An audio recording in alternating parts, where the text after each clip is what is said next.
History ടിപ്സിൻ്റെ പുതിയ എപ്പിസോഡിലേക്ക് എല്ലാവർക്കും സ്വാഗതം. പ്രൊഫസർ PS വേലായുധൻ്റെ ലോക ചരിത്രത്തിലെ 12ാമത്തെ ചാപ്റ്ററാണ് യഹൂദരെ കുറിച്ചുള്ള ചാപ്റ്റർ. നോക്കാം നമുക്ക്. ഹീബ്രുക്കൾ സെമിറ്റിക് വർഗത്തിൽപ്പെട്ട ഒരു ജനതയായിരുന്നു. അവർ BC 1200 വരെ ഇസ്രായേൽക്കാർ, അതായത് ഹീബ്രു എന്ന പേരിലും, അതുമുതൽ BC 500 വരെ ഇസ്രായേലികൾ എന്ന പേരിലും 500-ന് ശേഷം യഹൂദന്മാർ അഥവാ ജൂതന്മാർ എന്ന പേരിലുമാണ് അറിയപ്പെട്ടു പോന്നിരുന്നത്. അവർ ആദ്യകാലങ്ങളിൽ ഒരിടത്തും സ്ഥിരവാസം ഉറപ്പിക്കാതെ അലഞ്ഞു തിരിഞ്ഞു നടന്നിരുന്ന ഒരു ജനസമൂഹമായിരുന്നു. അവരുടെ ആദിമവാസം എവിടെയായിരുന്നുവെന്ന് വ്യക്തമായി പറയാൻ ശരിയായ തെളിവുകളൊന്നുമില്ല. യഹൂദന്മാരുടെ പ്രഭവസ്ഥാനം അറേബ്യ ആയിരുന്നുവെന്നാണ് ചില ചരിത്രകാരന്മാരുടെ നിഗമനം. അവർ എബ്രഹാം എന്ന പേരായ തലവൻ്റെ നേതൃത്വത്തിൽ BC 1800-നോടടുത്ത് മെസപ്പൊട്ടോമിയയുടെ വടക്ക് പടിഞ്ഞാറ് ഭാഗത്ത് പ്രത്യക്ഷപ്പെട്ടു. എബ്രഹാമിൻ്റെ പൗത്രനായ യാക്കോബിൻ്റെ നേതൃത്വത്തിൽ അവർ പാലസ്തീനിൽ പോയി സ്ഥിരവാസമുറപ്പിച്ചു. അതുമുതൽ യാക്കോബ് ഇസ്രായേൽ എന്ന പേരിലാണ് അറിയപ്പെട്ടത്. ഇസ്രായേലികളും യഹൂദരിലെ മറ്റൊരു വിഭാഗവും ക്ഷാമബാധയിൽ നിന്ന് രക്ഷ നേടാൻ BC 1700-ന് ശേഷം ഈജിപ്തിലേക്ക് പ്രയാണം ചെയ്തു. എന്നാൽ അവരെ ഈജിപ്ഷ്യൻ ഭരണാധികാരികൾ അടിമകളാക്കുകയാണ് ചെയ്തത്. ഈ ദുര്യോഗത്തിൽ നിന്ന് മോചനം ലഭിച്ചത് മോസസ് എന്നു പേരായ മഹാപുരുഷന്റെ ശ്രമഫലമായാണ്. യുവാവായ മോശ തൻ്റെ അനുയായികളെ പാലസ്തീനിലേക്ക് തിരിച്ചു കൊണ്ടുപോയി പാർപ്പിച്ചു. അക്കാലത്ത് പാലസ്തീൻ്റെ മിക്ക ഭാഗവും മറ്റൊരു സെമിറ്റിക് വർഗ്ഗക്കാരായ കനാനക്കാരുടെ കൈവശമായിരുന്നു. അവർ അവിടെ ഒരു ഉത്കൃഷ്ട സംസ്കാരം പടുത്തുയർത്തിയിട്ടുണ്ടായിരുന്നു. ഒരു നീണ്ട സമരത്തിന് ശേഷമാണ് യഹൂദർ കനാനക്കാരെ പരാജയപ്പെടുത്തിയത്. എന്നാൽ ഈ സമരം പൂർത്തിയാകുന്നതിന് മുമ്പ് അവർക്ക് മറ്റൊരു ശത്രുവിനെ നേരിടേണ്ടി വന്നു. ഏഷ്യ മൈനറിൽ നിന്നും ഈജിയൻ ദ്വീപുകളിൽ നിന്നും വന്ന ഫിലിസ്റ്റൈൻകാരായിരുന്നു ഈ പുതിയ ശത്രു സമൂഹം. യഹൂദർക്ക് അവരുടെ രാജ്യത്തിൽ നിന്ന് ഒരു വലിയ പങ്ക് ഈ ശത്രുക്കൾക്ക് അടിയറ വെക്കേണ്ടി വന്നു. പാലസ്തീൻ എന്ന ഫിലിസ്റ്റൈൻകാരിൽ നിന്ന് ഉത്ഭവിച്ചതാണ്. ഫിലിസ്റ്റൈൻകാരുടെ നാടാണ് പാലസ്തീൻ. ഫിലിസ്റ്റൈൻകാരുമായുള്ള സംഘടനത്തിൽ സംഭവിച്ച പരാജയം യഹൂദരുടെ ഐക്യബോധത്തെ തട്ടിയുണർത്തുകയും സമരാവേശം ഉദ്ദീപിപ്പിക്കുകയും ചെയ്തു. തൽഫലമായി BC 1030 ഹീബ്രു രാജഭരണം സ്ഥാപിതമായി. ആദ്യത്തെ രാജാവിൻ്റെ പേര് സാൾ എന്നായിരുന്നു. സാൾ ഒരു കൂടാരത്തിലാണ് താമസിച്ചിരുന്നത്. ജൂതന്മാർ ഈ അവസരത്തിലും ഒരിടത്തും സ്ഥിരവാസം ഉറപ്പിച്ചിട്ടില്ലായിരുന്നുവെന്ന് ഇതിൽ നിന്ന് ഊഹിക്കാം. അദ്ദേഹത്തിൻ്റെ അനന്തരഗാമി സ്വജാമാതാവായ ദാവീദായിരുന്നു. അദ്ദേഹം ഹീബ്രു ചരിത്രത്തിലെ പ്രിയപ്പെട്ട വീരപുരുഷന്മാരിൽ ഒരാളാണ്. ദാവീദ് ഒരു വലിയ യുദ്ധവീരനും ഭരണനിപുണനും നർത്തകനും ഗായകനും വീണവായനാ വിദഗ്ധനുമായിരുന്നു.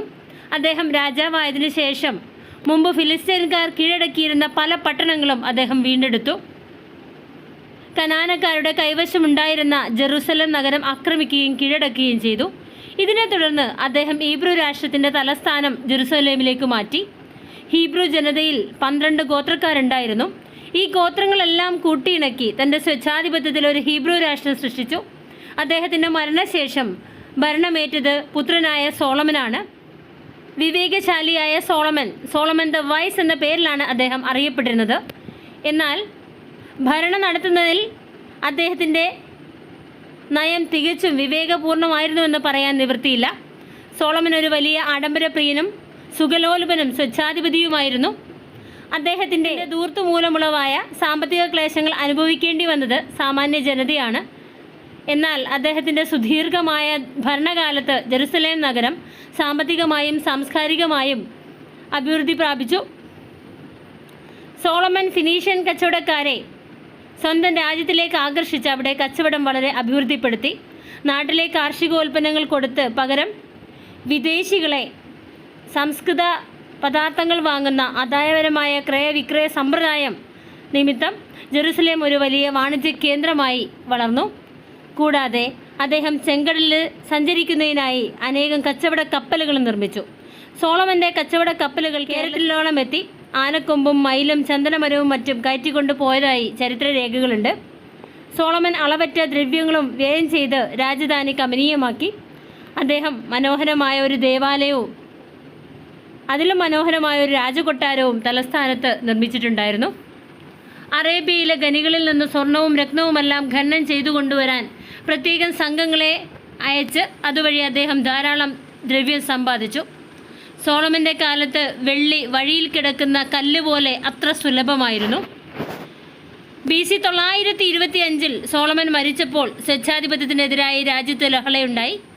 വടക്ക് ഭാഗത്ത് 10 ഗോത്രക്കാർ ഒത്തുചേർന്ന് ഒരു പ്രത്യേക രാഷ്ട്രമുണ്ടാക്കി. ദക്ഷിണ ഭാഗത്ത് 2 ഗോത്രക്കാർ ഒരുമിച്ച് ഒരു ദക്ഷിണ രാഷ്ട്രം നിലവിൽ വന്നു. ഉത്തര രാഷ്ട്രം ഇസ്രായേൽ എന്ന പേരിലും ദക്ഷിണ രാഷ്ട്രം ജൂദ എന്ന പേരിലും അറിയപ്പെട്ടു.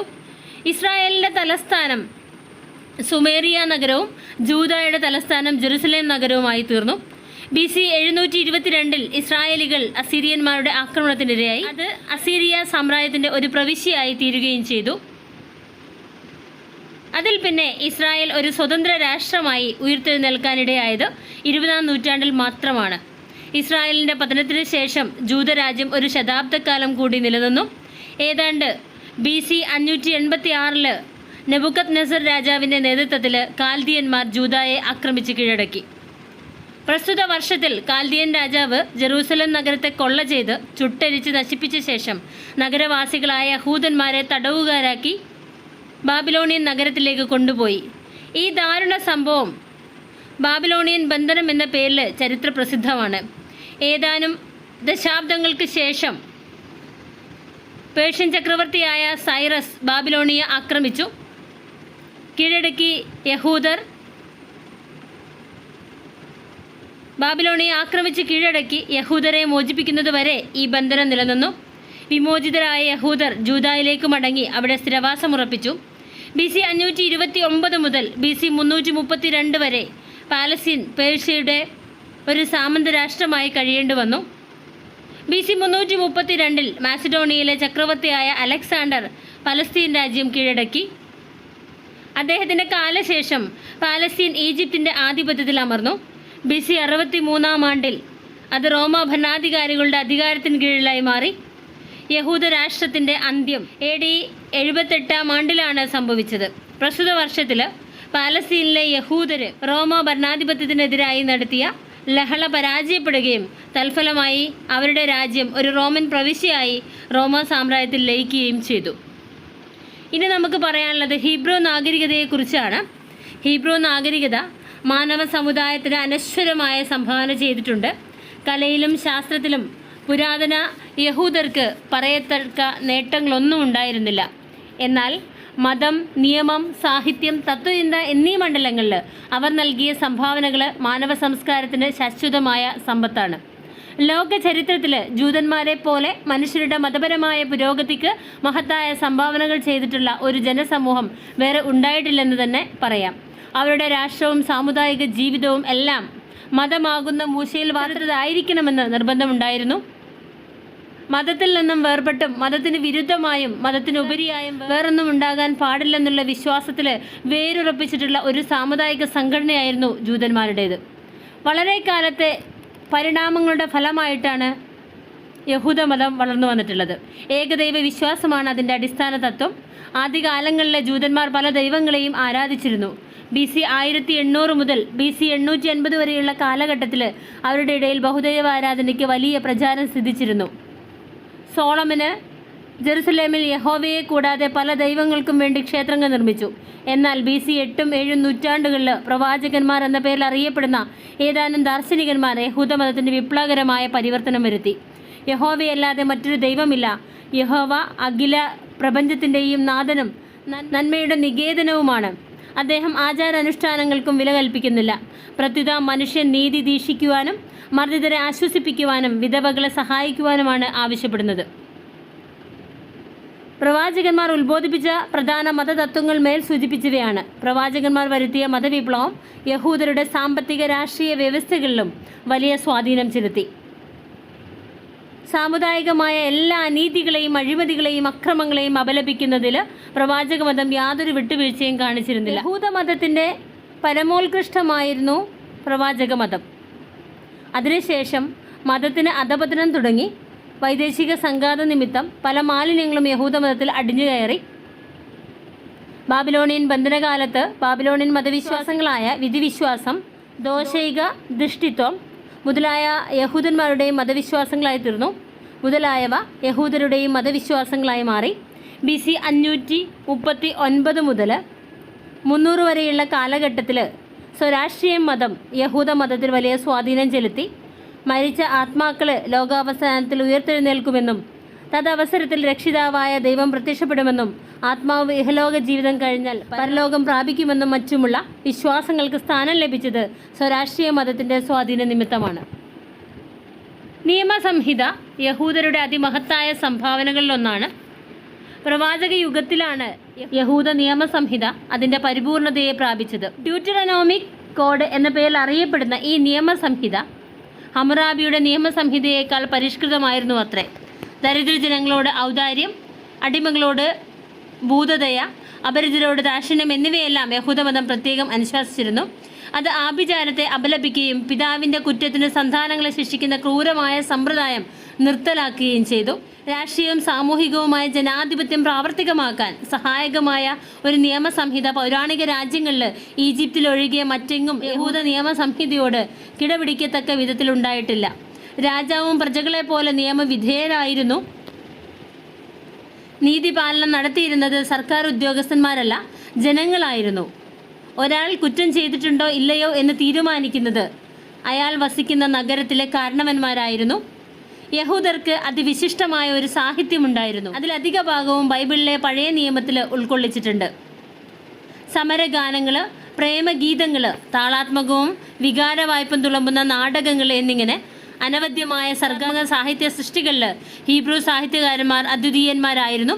അവരുടെ ഏറ്റവും മികച്ച സാഹിത്യ സൃഷ്ടി ജോബിൻ്റെ ഗ്രന്ഥം എന്ന കൃതിയാണ്.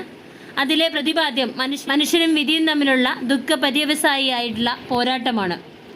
തത്വചിന്തയിലും യഹൂദർ അഗ്രഗണ്യരായിരുന്നു.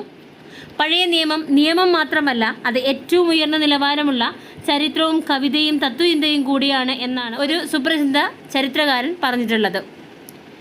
ക്രിസ്തുമതത്തിൻ്റെ അസ്ഥിവാരം തന്നെ യഹൂദമതമാണ്. ക്രിസ്തുമതത്തിലെ 10 കൽപ്പനകൾ, ലോകോൽപത്തിയെയും പ്രളയത്തെയും കുറിച്ചുള്ള കഥകൾ എന്നിവ മാത്രമല്ല, ക്രൈസ്തവ ബൈബിളിൻ്റെ 2/3 ഭാഗവും യഹൂദരുടെ സംഭാവനകളാണെന്ന് പറയാം. സാൻമാർഗിക രാഷ്ട്രീയ രംഗങ്ങളിലും യഹൂദരുടെ സ്വാധീന ശക്തി പ്രകടമായി കാണാം. നിയന്ത്രിത ഭരണം, നിയമാധിപത്യം, വ്യക്തിമാഹാത്മ്യത്തിൻ്റെ അംഗീകാരം എന്നിങ്ങനെ ആധുനിക ജനാധിപത്യത്തെ പടുത്തുയർത്തിയിട്ടുള്ള ആശയങ്ങൾ ഹീബ്രു ജനതയുടെ സംഭാവനകളിൽ പെട്ടതാണ്. വിൽ ഡ്യൂറൻറ്റിൻ്റെ അവർ ഓറിയൻ്റൽ ഹെറിറ്റേജ് എന്ന പുസ്തകം റെഫറൻസായിട്ട് എടുത്തിട്ടുണ്ട്. ജൂതന്മാരെ പോലെ വർഗബോധവും വർഗസ്നേഹവുമുള്ള ഒരു ജനത ലോകത്തിലുണ്ടായിട്ടുണ്ടോ എന്നുള്ളത് സംശയമാണ്. അവരുടെ രാഷ്ട്രീയ ശക്തി ശിഥിലമായതിനു ശേഷവും അവർ ലോകത്തിൻ്റെ നാനാഭാഗങ്ങളിലും ചിന്നിച്ചിതറിക്കിടക്കുന്ന ചെറിയ ചെറിയ ജനസമൂഹങ്ങളായി തീർന്നെങ്കിലും അവരുടെ മതഭക്തി അവരെയെല്ലാം ആത്മീയമായി കൂട്ടിയിണക്കി പോന്നിരുന്നു. രാഷ്ട്രീയമായി പല പരാജയങ്ങളും പരാധീനങ്ങളും അനുഭവിക്കാനിടയായെങ്കിലും മതപരമായി പരാധീനപ്പെടാതെ ഒരു സ്വതന്ത്ര ജനതയായി അവർ നിലനിന്ന് പോന്നതുകൊണ്ടാണ് ഇസ്രായേൽ ആധുനിക യുഗത്തിൽ ഒരു സ്വതന്ത്ര രാഷ്ട്രമായി വീണ്ടും ഉയർത്തെഴുന്നേൽക്കാൻ ഇടയായത്. ഇത്രയുമാണ് യഹൂദരെക്കുറിച്ച് പറയാനുള്ളത്. ഇനി 13ാമത്തെ ചാപ്റ്ററുകൾ മീഡുകളെക്കുറിച്ചും പേർഷ്യക്കാരെക്കുറിച്ചുമാണ് പറയാനുള്ളത്. നമുക്ക് നെക്സ്റ്റ് വീഡിയോയിൽ കാണാം. Okay, thank you.